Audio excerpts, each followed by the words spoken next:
Hi everyone, this is Charmander, and in this video, I'm going to be doing a hero tier list for the elite heroes in Doomsday Last Survivors. Now, the criteria that I'm going to be using to determine whether a hero is going to be higher in rank or not is going to be utility. So if a hero can be used for multiple different things, or they are your go-to hero for any specific task in the game, whether that be in combat, an event, or farming resources or zombies, then I'm going to be bringing them up higher in the rank. So this ranking system is not purely from a combat perspective, but from a perspective of their usefulness. I'm also not going to be going in depth with all these heroes. I'm just going to highlight the reason why someone is good and bad in terms of a hero that you would end up using or not. Let's start off with the most useless one on the list. His name is John Sunderland, and I'm going to be putting him at D. So I'm not going to go into detail with his skill, but just trust me, it's pretty bad. He is absolutely worthless in this game. After the next hero on the list then is going to be Jeremy. Now I'm going to put Jeremy actually at B because Jeremy is going to be one of your go-to heroes for farming wood. So he's an excellent wood gatherer because of his second skill called user friendly, which increases squad gathering speed by 20%, and wood gathering speed is increased by an additional 10%. So 30% wood gathering, essentially making him one of the best wood gatherers in the game. His awakened skill is called software upgrade, which is a passive skill that increases squad gathering speed by an additional 10%. So you get bonus resources at the end of it, making him very good for getting extra wood when you are gathering that specific resources. The next hero on the list is going to be Sia, and Sia is also going to the B tier because Sia is one of the best heroes in the game for gathering oil. Her second skill specifically is called Unbridled. It increases the squad's oil gathering speed by 30%. So that specifically makes her one of the best oil gatherers in the game. Her awakened skill is called Eloquence, which is a passive skill that receives 10 additional resources when gathering is complete. So very similar to Jeremy in regards to the bonus resources that you get when you're using her to gather oil. The next hero on the list is going to be Captain Russell. So Captain Russell actually is going to go to the A slot for a very specific reason because he has something special that the other elite heroes doesn't have. He's a zombie hunter hero, meaning you use him for farming zombies, and the good thing about zombie hunter heroes is they reduce the stamina required to farm zombies by 10 stamina. So essentially the starting stamina would be 40 as opposed to 50. However, what makes Captain Russell extra good is his third skill, which is called War Rhythms, and it's a passive skill that increases the EXP gained by the squad leader and assistant by 35%. So early game, he is amazing for leveling up some of your heroes when you don't have as much EXP books yet and you need to level up your specific heroes. He does start to fall off near the end game when a lot of your heroes are getting close to level 60, you have a lot of EXP books, but early to mid game, he is definitely amazing for leveling up your heroes. The next hero on the list is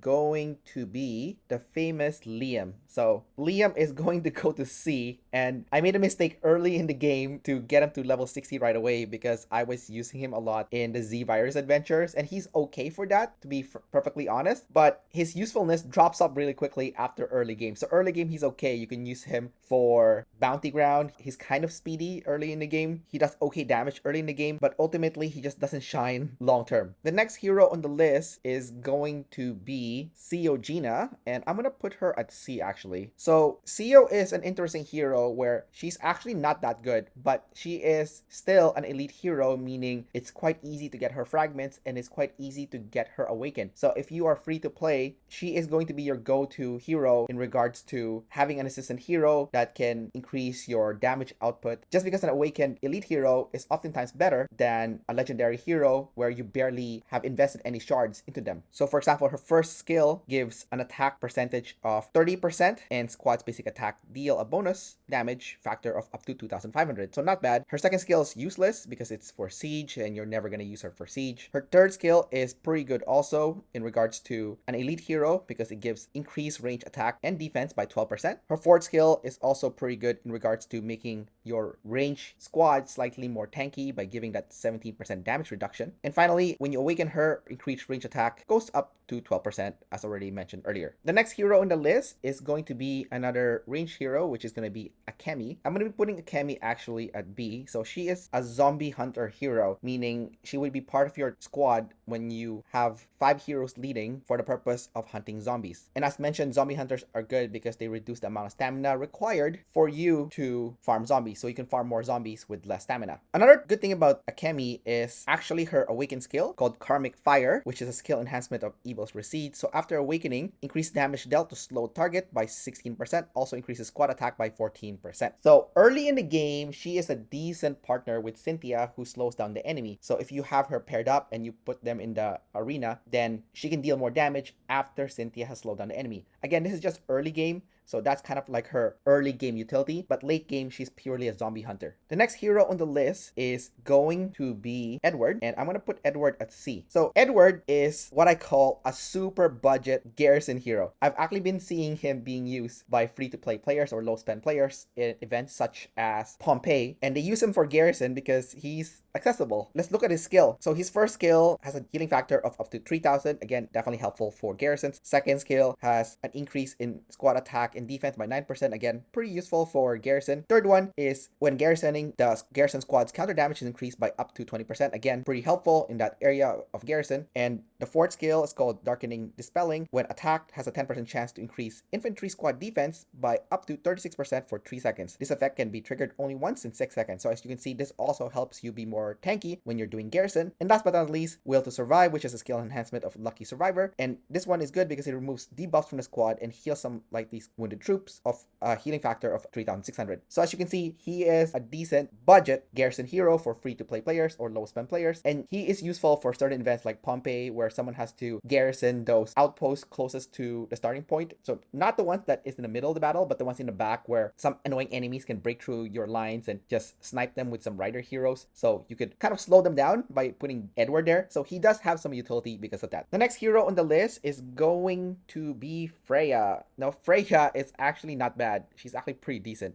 I'm gonna put her at A because I'm still using her right now, even though I mostly use legendary heroes now. Freya is the hero that I use in Water War specifically. And I actually collected 15 waters with Freya as my assistant hero to Cynthia in that event because she does move pretty fast, and her skill damage called Shooting Frenzy reduces the travel speed by 50% for 2 seconds. So this one stacks on top of Cynthia's skill damage. So she double slows the enemy, which really makes a big difference when someone's trying to run away with those water during Water War. Her second skill is not bad, increases rider attack by 18%. Her third skill is also decent, increases squad capacity by up to 8%, so you have a bigger squad size. Fourth skill, called Desperate Counter, after leaving battle, heals lightly wounded squads once with a healing factor of up to 1,500. Also increases travel speed by 50% for 10 seconds. So this one is really good for really speeding things up with Freya. Her Awakened skill deals damage to 3 squads with a damage factor of 4,100 and reduces their travel speed by 50% for 2 seconds. So like I said, she is pretty good at that just one specific event, which is Water War. I tried her in Bounty and she's not as good. But speaking of Bounty, the one that's really shining in Bounty is actually Park. So I'm gonna put Park also an A because Park is the king of Bounty. I'm still using Park to this day when I do Bounty because he's so fast. Let's look at some of his skills that really shines in this specific event. So his first skill is called Counter Strike, which is a rage skill that deals damage to a single enemy with a damage factor of up to 4,200. Also reduces their attack by up to 25% and defense by up to 25% for 2 seconds. So as you can see, those debuffs are quite good. His second skill is called Clear Path, which is a passive skill that increases squad's damage dealt to zombies by up to 30%. So this is amazing for farming zombies, but also good in Bounty because those mercenaries that you're killing, for some reason they count as zombies, so you actually kill them faster when you're using Park, allowing you to increase your squad size much faster. His third skill is called Crippling Blow, which is a skill enhancement and a passive skill that increases squad defense by 30%. After leaving a battle, increase travel speed by 50% for 10 seconds. So this makes him super fast. You can pretty much escape enemies really easily because of this. His fourth skill is called Ruthless Crowbar. It increases damage dealt to target squad by up to 9% when his remaining squad size is less than 50%. This one is probably his worst skill, but it's better than nothing in terms of at least making him stronger when your life is below the halfway point. His Awakened skill increases the rider squad defense by 30% after leaving battle, increases travel speed by 50% for 10 seconds. So as you can see, he goes really fast once you have awakened him. He's also good for farming zombies in general because he's a zombie hunter. So you would then use him in your squad of 5 for events that requires you to farm zombies, such as the Russell event. Next hero on the list that I'm going to be ranking as A is going to be Peggy. So Peggy is really good because when it comes to doing hives or farming zombies, not only is she a zombie zombie hunter, allowing you to have an initial reduction in the amount of stamina reduced when it comes to farming zombies and hives by 10, meaning it's a 40 starting point. She also has a skill. Her fourth skill is called Serenity, which is a passive skill that has a stamina reduction of up to 5, meaning when you are attacking a zombie or doing a hive, the starting stamina is 35 as opposed to 50, which is a big difference. So this makes Peggy the best zombie hunter in the game. So this makes Peggy the best leader for hunting zombies and doing hives just to save you stamina, enabling you to do more zombies. The next hero on the list, and he's going to be the S tier hero, is going to be Charlie. So Charlie can still be used at endgame, especially by free-to-play players or low-spend players, to be paired with an infantry hero such as a Dut. Because Charlie, if you look at his first skill called Burst Shot, when awakened, deals damage to up to 5 enemies in a fan-shaped area with a damage factor of 4,000 and recovers 50 rage for every target hit. So he is a rage regeneration machine, allowing him to help a Dut get a lot of rage to fire off her skill damage. And last but not least, another S tier hero is going to be Alexander, and Alexander is the king of the arena because of his first skill called Beast Drone, and when awakened, summons a small combat drone that increases infantry squad defense by up to 40%, squad range attack by up to 40%, and rider squad HP by up to 40% for you and nearby allies. Lasts for 2 seconds and also recovers 60 rage. Affects up to 5 squads. So as you can see, he really makes your arena squad so strong. You can also use him for field purposes, especially if you're free to play or low spend and you don't have anyone else that you can use. Alexander is also an amazing gathering hero, and his specialty is steel. So he's going to be used also for gathering steel because his second skill called Smart Gathering increases squad's steel gathering speed by 30%. So he has double the use, arena and gathering, and this is why he's an S tier hero. One last thing to impart before ending this video, and that is if you have an elite hero that is awakened,